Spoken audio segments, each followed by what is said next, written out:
Welcome to the Denton Vibe with Diva Girl Ellie, powered in part by Classic of Denton. The views and opinions expressed by the show hosts and their guests are those of the show host and guests, and not necessarily those of the sponsors, DentonRadio.com, or the Denton Convention and Visitors Bureau. For more information, visit the Policies and Procedures page at DentonRadio.com.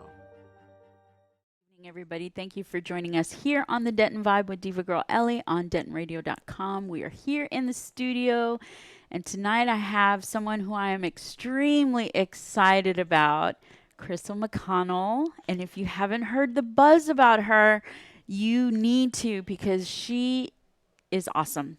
I mean, that's plain and simple, awesome.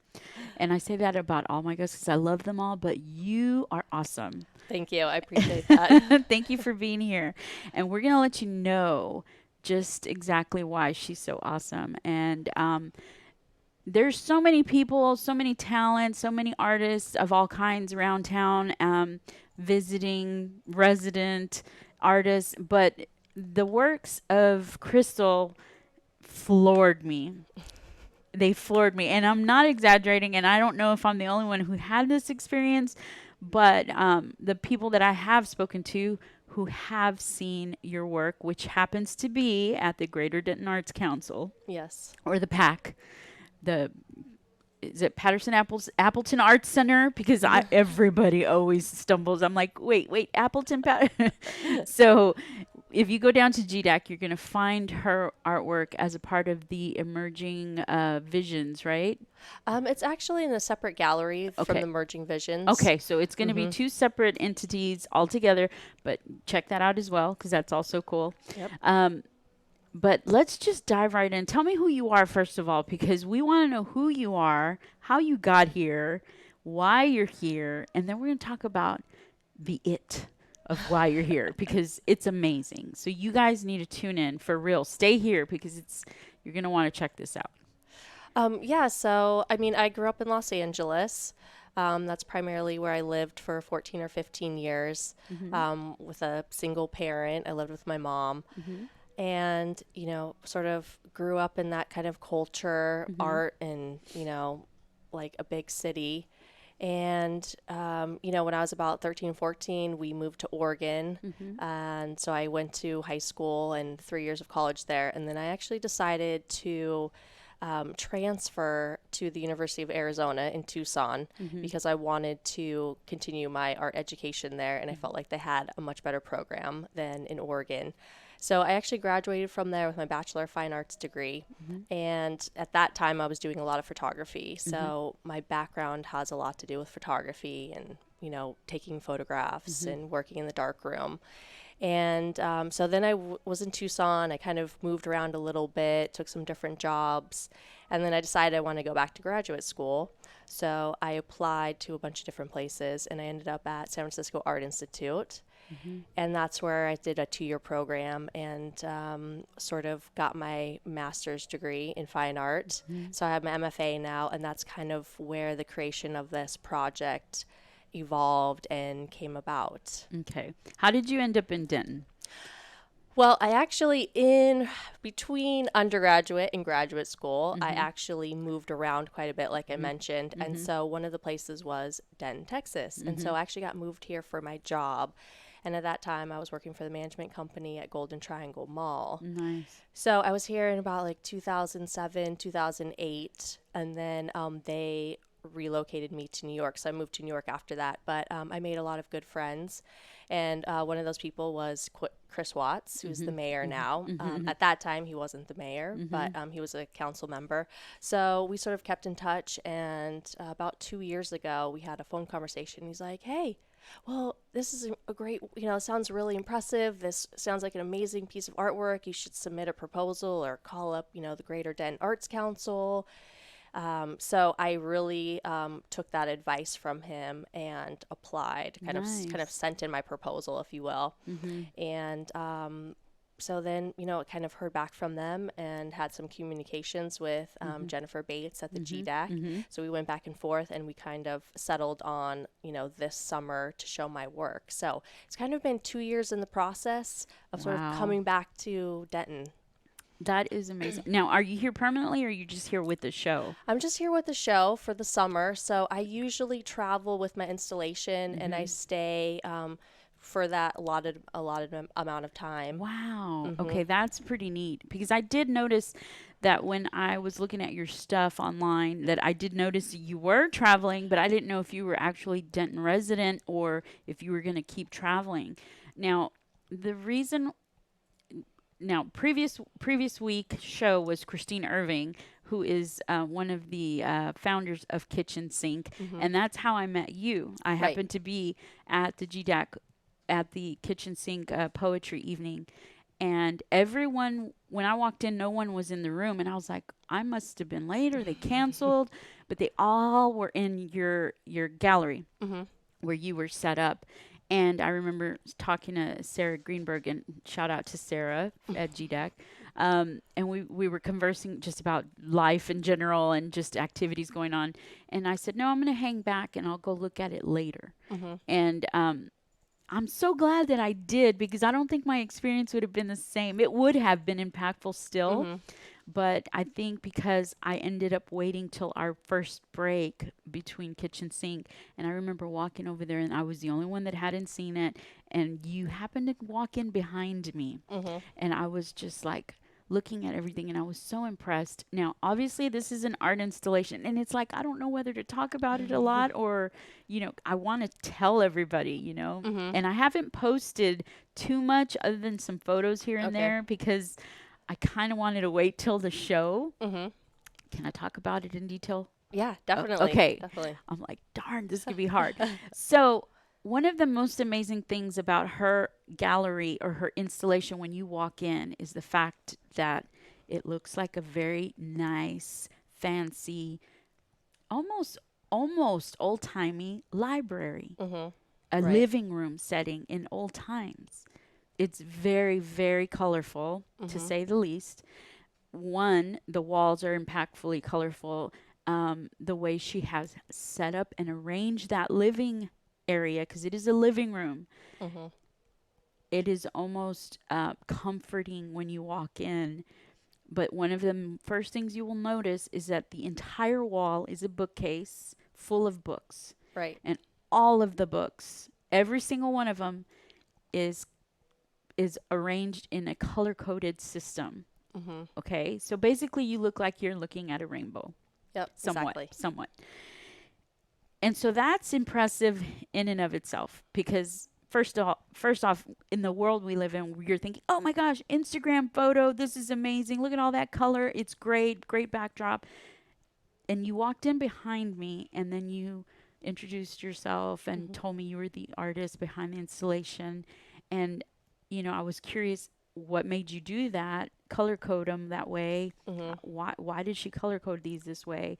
They look so methodical, and lo and behold, they were. Right. And I remember when you started talking, and I was listening to you tell the story of what it exactly was.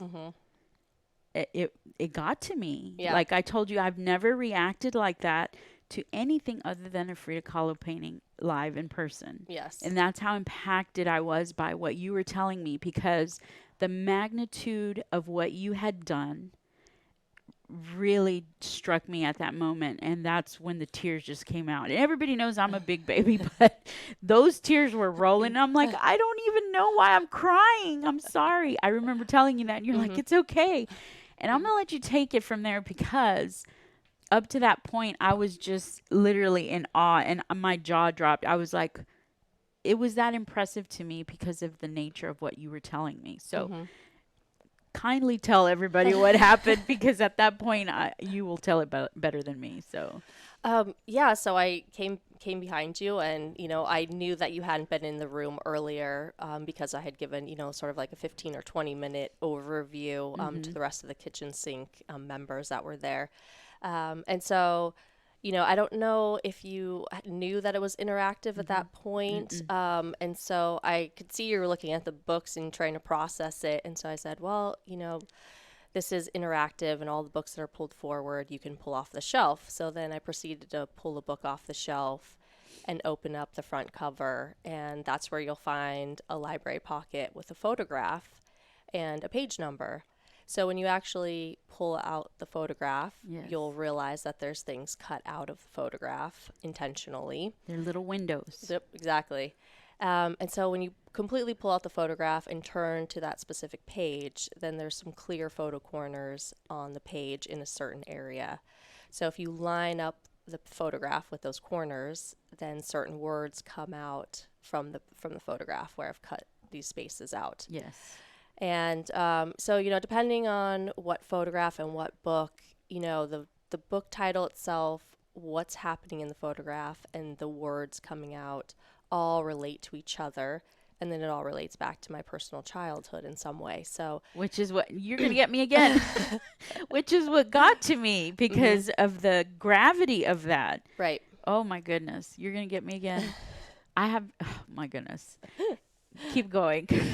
Yeah. So, it's just, all of these, decades of all of these family secrets and, things happening behind closed doors and, how I felt and things that people told me and, all these idioms that people would say. Mm-hmm. So, it's this whole sort of collage of different things that I felt growing up through childhood and even later still. I mean, really some of that stuff went into my adulthood, as little as 4 to 5 years ago, I was still dealing with a lot of these issues. And so just this huge way for me to sort of, finally recognize those things and acknowledge those things and be able to, put it out into the world rather than sort of keeping it inside. So for me, it, was very healing on a lot of levels. Again, it's always a process. So it's not like, okay, I did this work and now I'm done and it's finished. I think I could do 3,000 more books, because I still feel like I have more things to say and, more feelings to address and, all of these things. So, on a lot of levels, it becomes very relatable for people, no matter what your background is or your experiences are. You've had those moments where you didn't feel loved or you didn't feel acknowledged or you felt invisible or someone disregarded your feelings or someone neglected you, whether it was a parent or a friend or a partner. So I think in that way, it's very raw and sort of a vulnerable piece. Yes. And I think people can relate to that because so much of the time in contemporary or, conceptual work, like conceptual artwork, there's a lot of disconnect for people, even for myself. I might read an artist statement and then see the work and I'm like, these two things just don't even match up, like what you're saying in your artist statement doesn't have anything to do with your art piece, So I think if you work from a place, where I'm sort of working from and you work from, what you're really passionate about and sort of what your, conceptual work is about, people recognize that, if you're doing a piece of artwork just to make money at it, I think some of the integrity gets lost and, people can sort of feel that genuineness of something that's real and something that's kind of, manufactured for consumer or, doing work like I have to do this piece because I have to get paid and I have to pay my bills. So I think intentionality behind work really matters. And I think people can feel that on an emotional level. And, this piece really was done on that level. I didn't create this piece thinking, oh, I'm going to go out and I'm going to sell this for $200,000. I was clearly and very much focused on, what am I doing with this piece? What do I want to say? When I started it in my MFA program, I really wasn't showing it to anybody. I was still doing all of my photography work. Like I was still showing photographs in all of my critiques. I was doing photography work. And then at night, I was like this, creeping up the steps and carrying up 150 books at a time, into my studio. Wow. So it was I was doing this whole kind of secretive project on the side, while still maintaining kind of this facade of okay, I'm doing photography work, And so at my MFA show, I sort of came out with this installation and people were like, whose work is this? Who did this? And I'm like, oh, that's my work. And they're like, what? Because they had sort of known me through the classes and seen me oh, she's doing photography work. She's going to show photographs at the MFA show. And then I came out with this like 3-dimensional piece. And so people were like just totally amazed. But I think that really helped because it kept me focused. You know, I wasn't getting a lot of feedback and I wasn't getting a lot of constructive criticism from people because in my mind, I was like, I don't care if people like this. I don't care if people love this. I don't care if people hate this. Like, I am doing the work for myself. And then whatever comes out of that is just, you know, in a benefit in some way, you know? So I think just sort of keeping that focus and sort of if I got off track and like, okay, no, what's my concept? Why am I doing this? You know, when I'd look at book titles, I'm like, this could work. But then I'd be like, okay, no, does this actually fit into the concept? So I kept sort of like bringing myself back to what is my focus and concept of the work and, you know, kind of stuck through that regardless of sort of extraneous feedback that I might be getting. And, you know, the art world is very subjective. You know, we have a lot of there's a lot of critical feedback. There's a lot of criticism. There's a lot of, you know, people who like it, people who don't like it, people that get your work, people that don't get your work. And so I think, you know, sometimes you can be very swayed to changing your work because this person said this thing about it, or changing it this other direction because a professor said something, or this art critic came in and, you know, said, oh, you should do this. I actually had a curator come into my MFA show and he's like, no, you don't need this whole room. Just all you need is the bookshelves and the books. And I said, I appreciate your opinion, but I need the room. Yeah. You know, so I'm still, you know, so you get a lot of opinions that could easily sway you. So you really have to be like resolute in, you know, what you're doing and where your work's coming from. You need the room. Right. Exactly. There's no way around that. Yeah.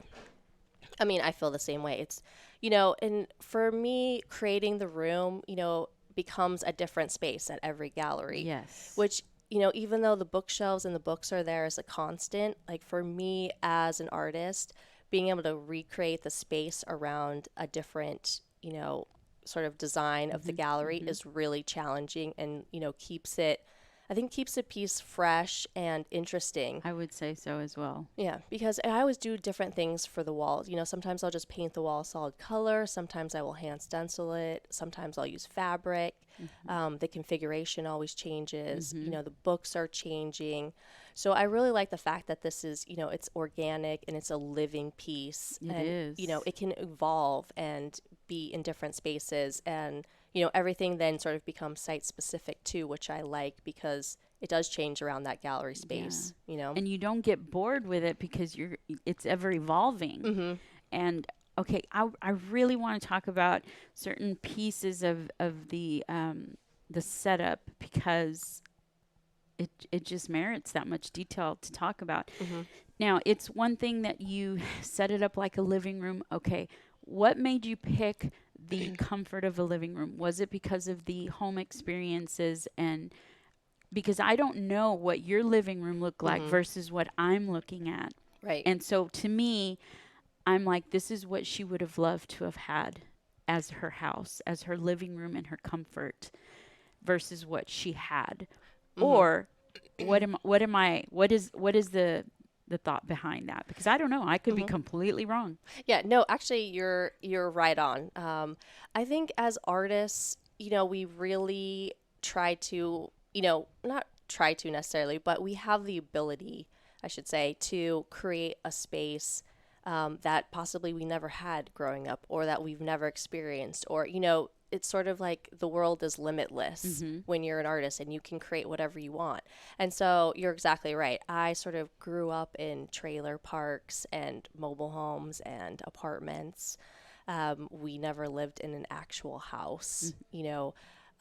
So for me, I sort of wanted to create this, you know, home library or this study area of, you know, something I would have loved to have grown up in because I never had that experience. And so for me to go out and, you know, find different pieces, found objects and antique pieces, just to sort of, you know, it's how I would have liked to have grown up and, you know, lived in that type of house with, you know, those types of things. So yeah, so it's just a way to sort of like create that space, and definitely, you know, needs to feel like a home library, like you're walking into someone's house and their personal space. And, because I am talking a lot about home issues and family issues and things that happen behind closed doors and, what you show the private, or what you show the public versus what happens in private. So I think, you need that context. And because it directly relates to my concept as well, about the piece. Okay, so the next thing that I realized was the collection of silhouette paintings that you had hanging on another portion of the wall in the library. And so, I remember asking you, is that your silhouette in some of these, or are they just silhouettes that you happen to find? And so that was another eye-catching part of it that was very I can't stop thinking that it really is, that room is so comforting. And when you look at everything as a whole, you're processing all of it, but you're also thinking, what made her pick this? Why did she choose these? So I'm really curious. So Yeah, so I actually came to Denton back in December to see the space. Obviously, I'm a very visual person, and even with diagrams and measurements, I still like to see the space before I try to go into it, just to see how I can create a cohesive space and where I can put the bookshelves.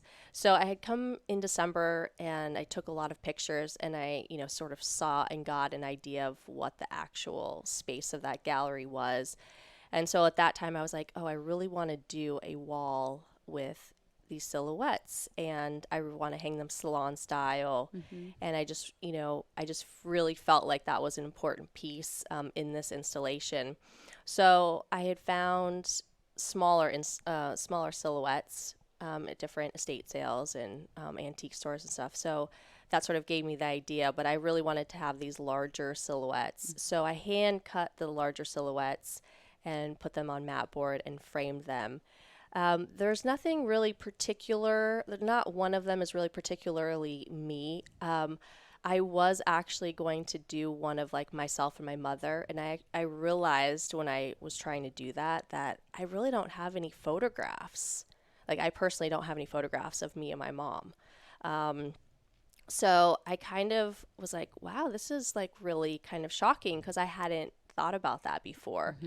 And so I was like, okay, you know what? I'm just going to kind of put that idea on the back burner. And so I sort of created these silhouettes that, I could see myself in, which is similar to a lot of the photographs that I have, because all the photographs are found.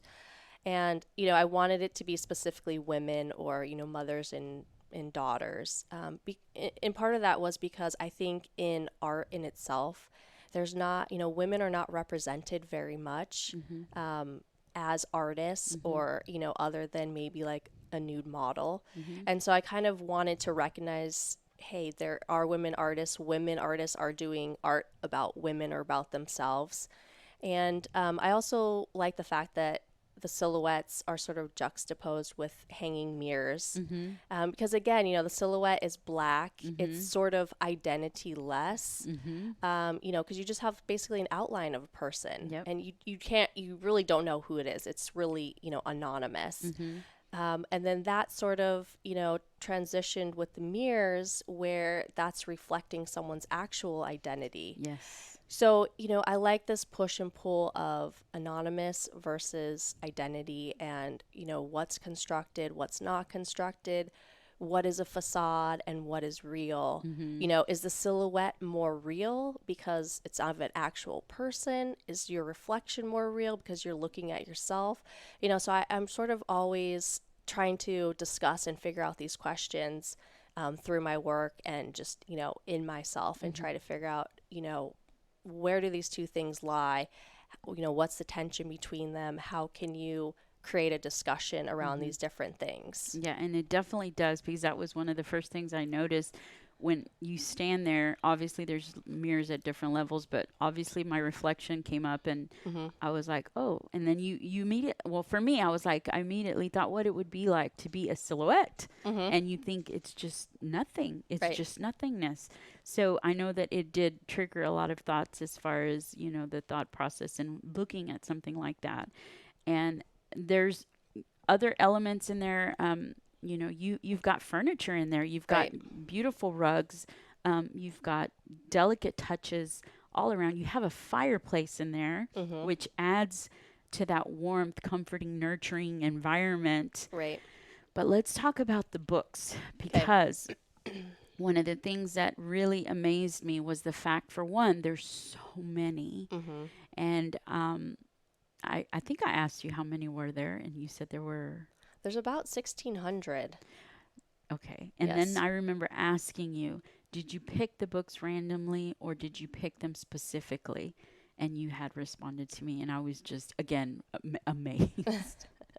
So talk a little bit about that. Yeah, so there is about 1,600 books, and every book, even the ones that are Pushed back. pulled forward and pushed back, they all are intentional. They are all, you know, picked based off the title. Every title matters. It's all curated, so that everything has a place and is intentional. There's really no randomness to the piece. You know, I just think, you know, if I had not read the books to find, you know, match up the photo with the page, it would have been, you know, there would be that question like, oh, well, how'd you just randomly pick the page? And then, oh, yeah, sure. You know, I mean, so I feel like something would be lost in that if I had said, nah, I didn't really consider this piece. Like everything else is so considered, but then, you know, one piece is not considered.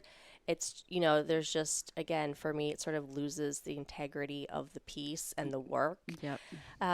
So, but you are right, just going back about the room, you know, the room is supposed to be comforting and, you know, aesthetically pleasing. And the, you know, the color schema of the books is supposed to draw you in and invite you to come in. Because, again, I'm working off this play of like this push and pull of what is on the outside and what's really on the inside. Definitely.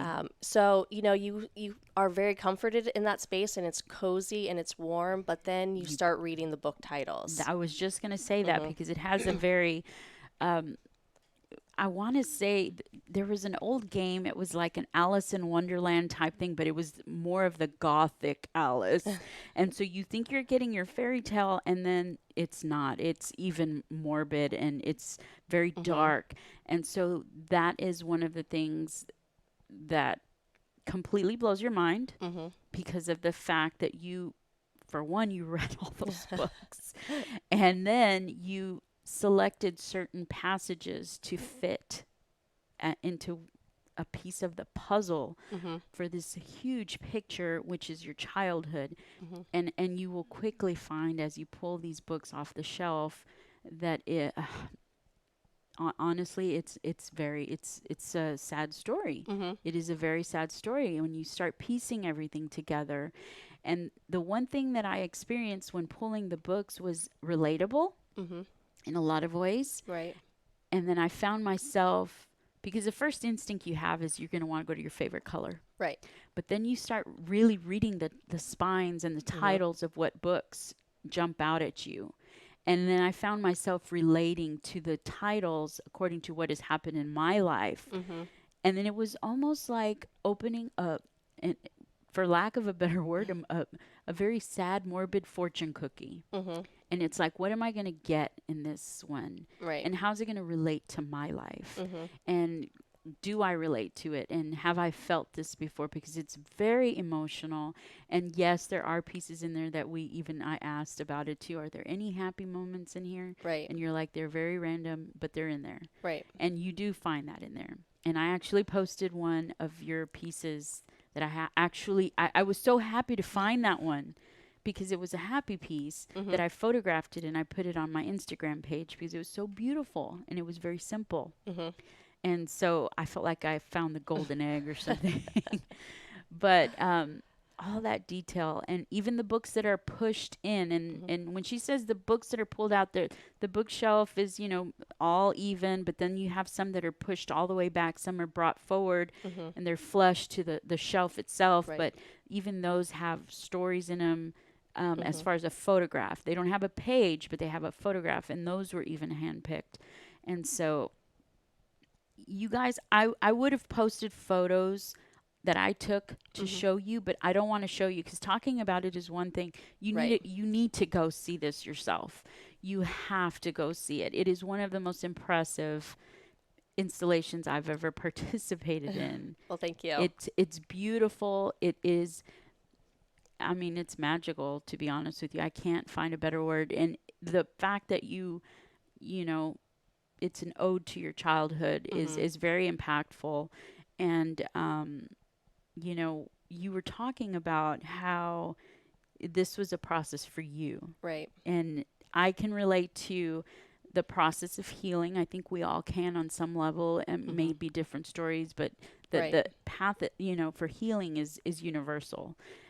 So finding that it's so meticulous, the process, the detail that went into this, it is mind blowing to me, because I'm like, how did she think of all of this?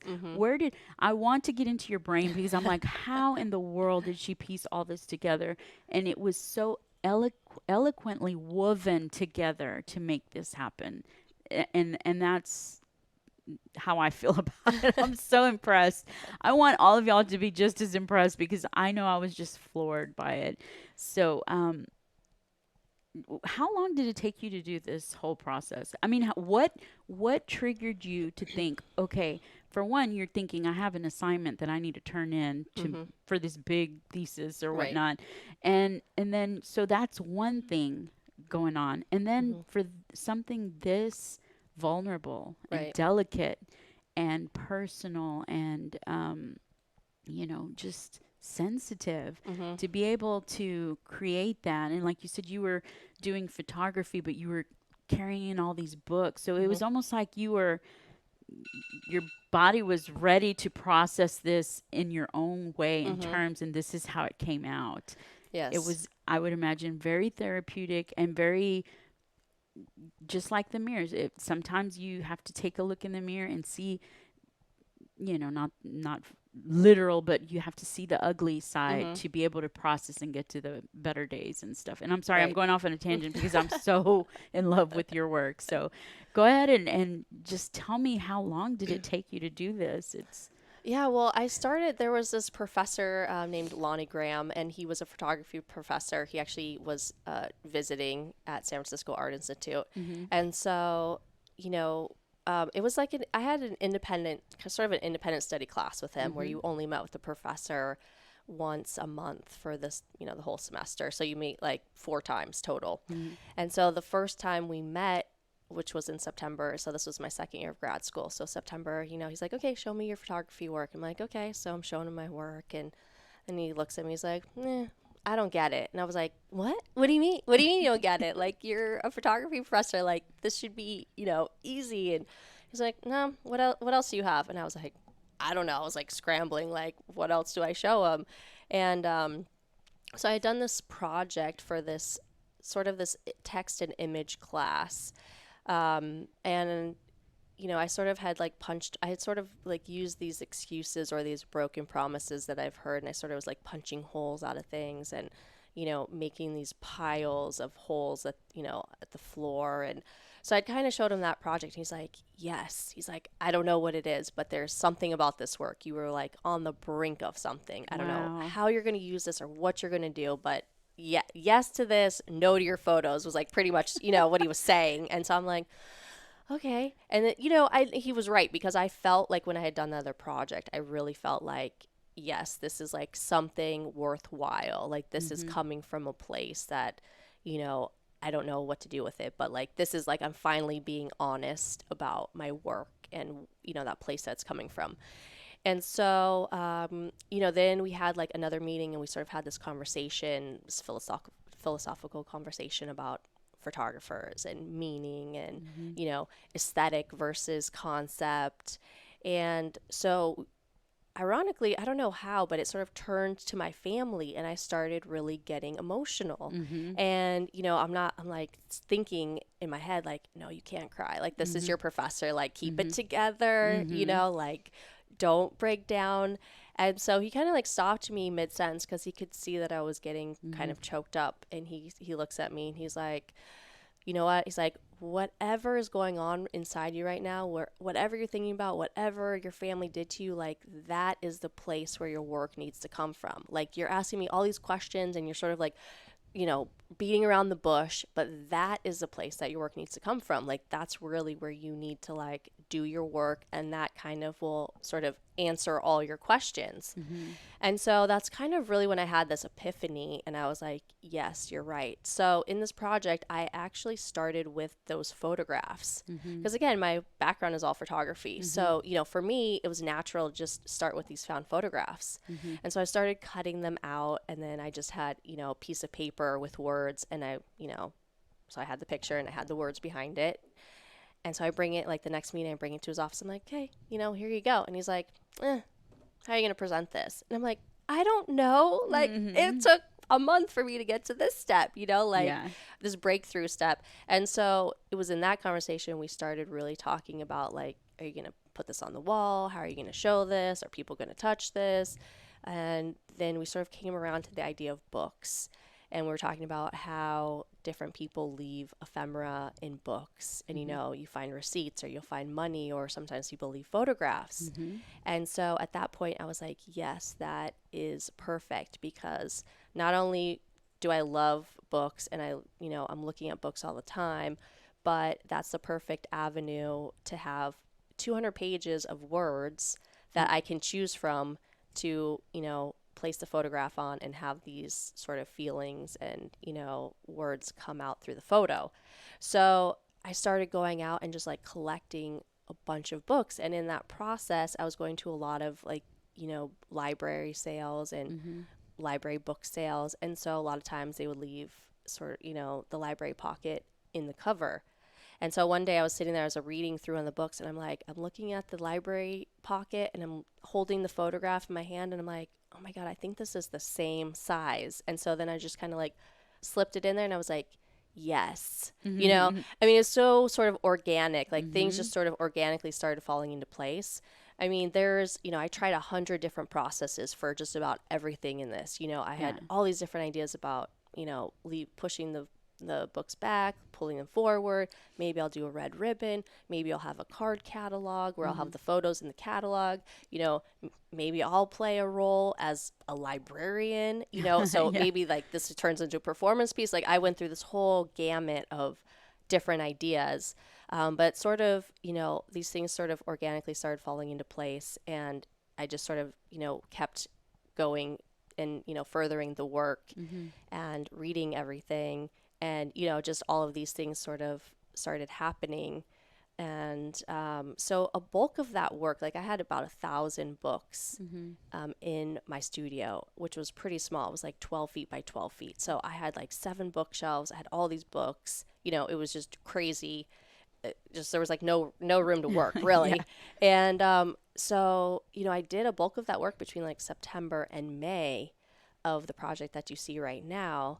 And then, since then, I've constantly still been going out and collecting more books and finishing more books.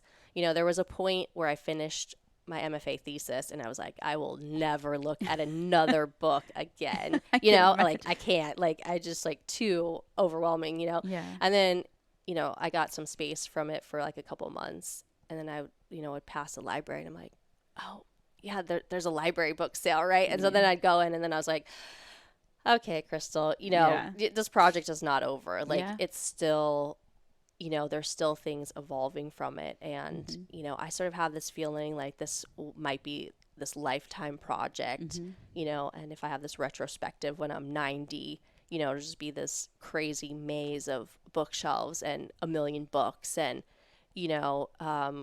that it's just been collecting and finishing all these years. So, so a lot of that, a lot of that work was in 9-10 months, which is like really intensive. I mean, I was in my studio like 20 hours a day. Wow. I was reading everything. I was thinking about all these things. I was jotting down notes to myself, like this paragraph or this page really recollects a specific memory in my mind, or, my mom always said such and such to me, or, so there was like really specific things. And, again, that kind of kept me focused, and I just sort of like, what is my reaction? I was sort of gauging after reading the book and the title, like, what is my reaction to this? Like, what is my innate reaction, and how does that fit in? And, so and then finding the words Yeah. for that to come out. Now, I want to ask, and I know this is, and I hope isn't too intrusive, but during that process, and I can imagine recollecting all of this, and there's so many thoughts that you've put into this. Did you find yourself getting to a point where you're like, I can't do this anymore because of the emotion that was basically burdened on you during this process? I don't think I ever said to myself, like, I can't do this process. What I was thinking a lot of times was, a lot of guilt. Like, I really had guilt, and I was struggling with the idea of putting this work out. Because again, in part of my artist statement, which is on, the title wall of the piece, there's like 5 or 6 sentences. One of them says, I decided to stop protecting those people who had done this. And so that for me was really like, that part was a real struggle, because as I was going through and reading everything and, forming all these thoughts and putting this out there, I was thinking, well, what if my family does see this? What if someone comes in? What if, my mom comes in and sees this? It would be huge, like, backlash and denial, and you're lying to people. And it would, it'd be all these things that I'm talking about. And, I was just like, almost kind of sort of like petrified for, a couple weeks, or like for, a period, just like, I really feel like I need to do this piece, but should I put it out there for people to have access to, because of these family secrets? And then, I really thought about that, and I really considered it. And, I just said to myself, I'm like, no, this is, I was the victim in this situation. I was a child. Not that I'm saying victim mentality, but, it was like, I was the one who went through all of this, and I've sort of been carrying this with me and protecting people. And I'm at a certain age now where I don't need to do that. Like that, I recognize, like, that, no, that was not okay to happen, and so I just sort of said to myself, you know what, I'm going to put the work out there and let the chips fall where they are. Whatever consequences come because of that, I kind of rectified that with myself in order to put the work out there. And, I just sort of had to really be okay with whatever happened was going to happen. But I still had to be true to myself and do the work. And again, if people loved it, people hated it, that really wasn't my concern. It was just like, here it is. Like, I've been through this. I've gone through this process. Here's the work. And, whatever, if you want to, if it's relatable to you, great. If, if it has an impact, that's amazing. And just, getting it out there and off my chest. Well, it is some powerful, powerful stuff, to say the least. And I have a big admiration for you telling your story in this manner. It is a beautiful, beautiful way to tell that type of story.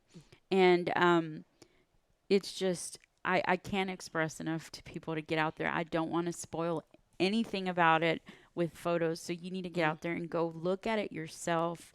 And that it leaves you speechless. It really does. And I'm kind of like feeling that right now. But and I remember asking you, have any of your family members, do they know about this, and have they seen it? And you were like, not that I know of.